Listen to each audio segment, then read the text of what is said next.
Morning, everybody. Mike Vacchi, Princetontrader, here with your Thursday morning pre-market webcast. Okay, quick on the daily chart, and then we'll hop over to the hourly. So this is our gap up Sunday night. We're on the fourth day of a band ride. The bands are fairly expanded, although they're certainly not blown out. What's interesting to me is you've taken a look at the third standard deviation upper band. Remember we talked about channel days yesterday? Third standard deviation upper band resistance. Second standard deviation upper band support. Okay, we spent the day in the channel. What's interesting to me now is third standard deviation upper band, third standard deviation upper band, and what you would call yesterday some rejection. In the overnight, the upper band in the 86 area has so far acted as resistance. It's getting a little bit of a test now. What the bears want to do is to, they traded to 81.25. 81.5 was yesterday's low. They want to really break that 81 area and get back inside the bands. If they can do that, there are two areas that jump out. 75 to 79. I talked about this a little bit on Twitter and Instagram last night in the video that I did. Then 65 to 67. That is the Tuesday conversion area and the Sunday-Monday conversion area. Okay, those are the two areas that bears gave up on the way to 94.75. They're going to have to get them back. First order of business is daily pivot, which also coincides with the upper band on the daily, has got a hold here. If it can do that, then you can see the rungs on the ladder headed back down. For the bulls, they're in a very precarious position.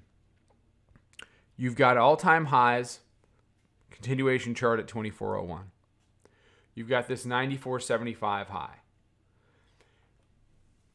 They leave themselves very exposed to a move back to the mid-band or worse if they leave the all-time high as it is.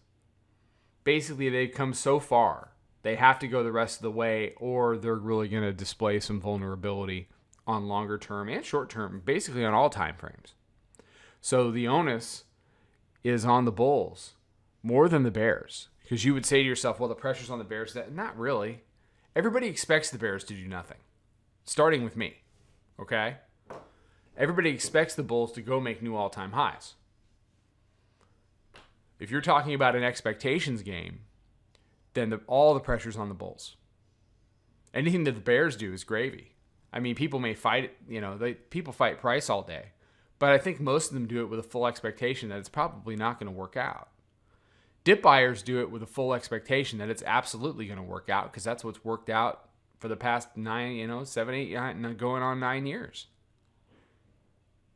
So if the bears leave that there, that 94.75, and we start to break some of these lower areas, well then, on longer term time frames, the bull's case, starts to get a little bit heavy.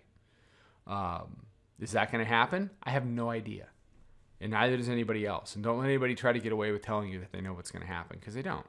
Price is a funny thing, and there are so many geopolitical cross currents right now that it takes one headline one way or the other, and then, one side or the other is going to get what they want, and it will have nothing to do with them.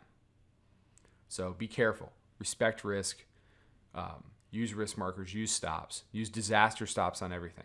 Nobody should be hanging around overnight with no stop, because it only takes one little geopolitical issue and you wake up to something that kind of looks like this.